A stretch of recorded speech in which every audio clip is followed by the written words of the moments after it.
बिस्मिल्लाहिर्रहमानिर्रहीम। अज़ीज़ तलबा और तालिबात, अस्सलामु अलैकुम। ये एजुकेटर्स अनाबत कैंपस ऑनलाइन सिस्टम में मिस शाज़िया आपको खुशामदीद कहती हैं। जी तो स्टूडेंट, आज हम पढ़ेंगे सूरतुल अनफ़ाल रुकू नंबर 9 मुकम्मल, और मैं हूँ आपकी टीचर मिस शाज़िया। जी मैं आपको बताती चलूँ, सूरतुल अनफ़ाल में 10 रुकू हैं, 75 आयात हैं, और ये एक मदनी सूरत है। कुरान पाक की 8वीं मदनी सूरत है। ओके जी, तो स्टूडेंट मैं आपको बताती चलूँ, आज जो हम आयात पढ़ने वाले हैं इसमें अल्लाह ताला ने आप सल्लल्लाहु अलैहि वसल्लम से मुखातिब होकर क्या कहा था। जी हमने इसमें जंग बदर का, ग़ज़वा बदर का वाक़या पढ़ा था ना, उसमें अल्लाह के रसूल सल्लल्लाहु अलैहि वसल्लम ने जो कुफ़ार लोग से उनसे फ़िदिया लिया था, यानी कि 70 जो कैदी थे उनसे फ़िदिया लेकर उनको छोड़ा था। तो अल्लाह ने ये उन्हीं की उसी आयात के अल्लाह ताला ने यहाँ पे बयान किया है। उन्हीं आयात के मुताबिक अल्लाह ने ये ज़िक्र किया है कि कुफ़ार से फ़िदिया लेकर छोड़ तो दिया था, तो लिहाजा अल्लाह ताला ने इस बात पर सर्जिश की, क्योंकि अल्लाह ताला ने कहा कि किसी भी नबी को ये शान शान नहीं है। ये उसकी कुफ़ार की शान व शौकत जो थी ना स्टूडेंट, उस वक़्त अभी कायम थी। आपको पता है अभी इस्लाम जो था नया नया फैला था।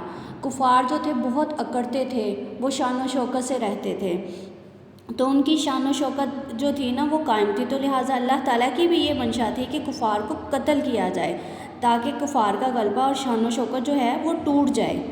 तो नबी सल्लल्लाहु अलैहि वसल्लम ने, अल्लाह ताला ने ये आप पर छोड़ दिया था कि आप इनसे पूछ लें अपने सहाबा से। जब अपने सहाबा से पूछा तो कुछ ने कहा कि इनको फ़िदिया लेकर छोड़ दिया जाए, और कुछ ने कहा कि इनको कत्ल किया जाए। और जिन्होंने कहा था कत्ल करने वाले, उनमें हज़रत उमर फ़ारूक भी थे शामिल, कि उन्होंने कहा था कि इन्होंने अल्लाह के नबी को और इस्लाम की सरबुलंदी में जो भी आता था उनको बहुत ज़्यादा तकलीफ़ें पहुँचाई हैं, इसलिए इनको कत्ल किया जाए।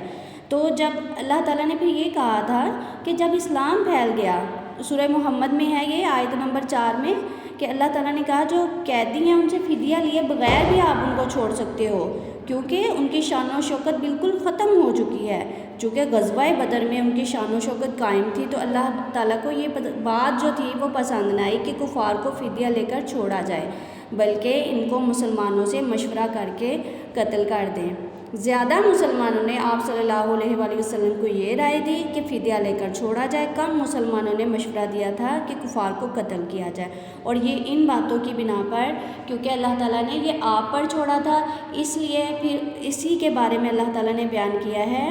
ये देखें, माँ काना नहीं शान शान, ठीक है, नहीं है, ठीक है, माँ नहीं काना है, ऐ यकूना लिन्नबीश किसी नबी के लिए, ऐ यकूना के रहें असरा कैदी, मतलब किसी भी नबी को शान शान नहीं है कि इसके पास कैदी रहें, हत्ता जहाँ तक के या जब तक के फिल अर्दी वो ज़मीन में दुश्मनों को, ठीक है, फिल अर्दी ज़मीन में तुरीदूना चाहते हैं, आरादत दुनिया दुनिया की ज़िंदगी, वल्लाहु और अल्लाह युरीदु चाहता है तुम्हारे लिए, ठीक है। अल्लाह ताला तुम्हारे लिए, अल्लाह ताला ने क्या कहा है, तुम तो उसके बदले में उसके इवज़ फ़िदिया देकर वो जो उन्होंने जो भी माल असबाब दिया, तो वो तो दुनिया की ज़िंदगी है ना, और अल्लाह तुमसे आखिरत की ज़िंदगी चाहता है, और अल्लाह गालिब है, वल्लाहु अज़ीज़ुन, और अल्लाह ज़बरदस्त गालिब है, हकीमुन हिकमत वाला है। चलें इसका मुकम्मल तर्जुमा पढ़ते हैं। किसी भी पैगंबर को शान शान नहीं है कि इसके कब्ज़े में कैदी रहें, जहाँ तक कि काफिरों को कत्ल करके ज़मीन में कसरत से खून ना बहा दे। तुम लोग दुनिया के माल के तालिब हो, और खुदा आखिरत की भलाई चाहता है, ओके, और खुदा गालिब व हिकमत वाला है। आगे पढ़ते हैं। लौला लौला अगर ना किताबुन लिखा होता या कहा होता मिनल्लाही अल्लाह की तरफ से, लमस्सकुम तो ज़रूर तुमको फ़ीमा इस पर जो तुमने लिया है, अज़ाबुन अज़ीम बड़ा अज़ाब होता। अल्लाह ताला ने कहा कि अगर पहले ये हुक्म ना दिया होता ना, کہ تم فدیہ لے کر بھی چھوڑ سکتے ہو اور ویسے بھی چھوڑ سکتے ہو، تو اگر نہ لکھا ہوتا تو اس کے بدلے تم پر بڑا عذاب ہوتا۔ تو آگے چلیں، پھر اللہ تعالیٰ نے کیا کہا؟ فَكُلُوا، پس کھاؤ، مما، اس میں سے جو غنیمتم، جو تمہیں مال غنیمت ملا ہے، حلالن، وہ تمہارے لیے حلال ہے، طیباً، اور پاک ہے، واتقوا، اور ڈرتے رہو اللہ سے، ان اللہ، بے شک اللہ، غفور، بخشنے والا ہے، الرحیم، مہربان ہے۔ اب جب اللہ تعالیٰ نے یہ آیت اتاری نا، اس کے بعد وہ سب پریشان ہوئے، تو پھر اللہ تعالیٰ نے کہا کہ یہ تو میرا حکم تھا کہ تم فدیہ لے کر بھی چھوڑ سکتے ہو اور نہیں بھی لے کر ان کو فدیہ لے کر بھی چھوڑ سکتے ہو، قتل بھی کر سکتے ہو، اگر یہ نہ ہوتا تو پھر اس کے بدلے تم پر اللہ کا عذاب نازل ہوتا، مگر اب فَكُلُوا مِمَّا غَنِمْتُمْ حَلَالًا طَيِّبًا، جو تمہیں مال غنیمت ملا ہے یہ پاک ہے تمہارے لیے، اسے کھاؤ اور ڈرتے رہو اللہ سے، بے شک اللہ بخشنے والا مہربان ہے۔ اوکے اسٹوڈنٹ، آئیے اس کے پیج نمبر 24 کی طرف چلتے ہیں۔ یہ دیکھیں، حریدہ، شوق دلاؤ یا ابھارو، کس چیز کا؟ جی، جہاد کے لیے، لڑنے کے لیے، ٹھیک ہے، کفار کے ساتھ۔ اللہ تعالیٰ نے اپنے نبی حضرت محمد صلی اللہ علیہ وسلم سے کہا کہ مسلمانوں کو شوق دلاؤ، یسخینا، وہ خون ریزی کریں یا کچل ڈالیں، ٹھیک ہے۔ اسرا کا مطلب ہوتا ہے قیدی۔ عارضت دنیا، دنیا کے فائدے کی زندگی یا دنیا کے فائدے کی، عارضت دنیا، دنیا کی زندگی چاہنا۔ اوکے اسٹوڈنٹ، یہ اس کے میننگس ہیں۔ آئیے اس کے سوال کی طرف چلتے ہیں۔ اللہ تعالیٰ نے مسلمانوں کو جہاد پر ابھارنے کے لیے کیا ترغیب دی؟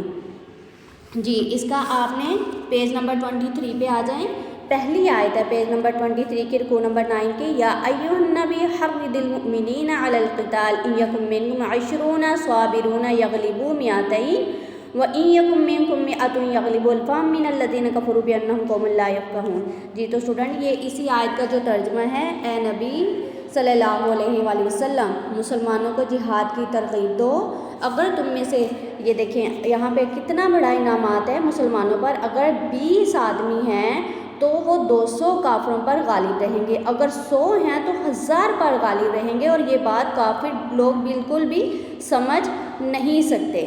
جی تو اسٹوڈنٹ، میں آپ کو بتاتی چلوں کہ مسلمانوں کی اگر تعداد کم بھی ہو تو اللہ کے حکم سے وہ ان پر بھی بھاری ہو جاتی ہے، کافروں پر غالب پا کے رہتی ہے، غلبہ پا کر رہتی ہے۔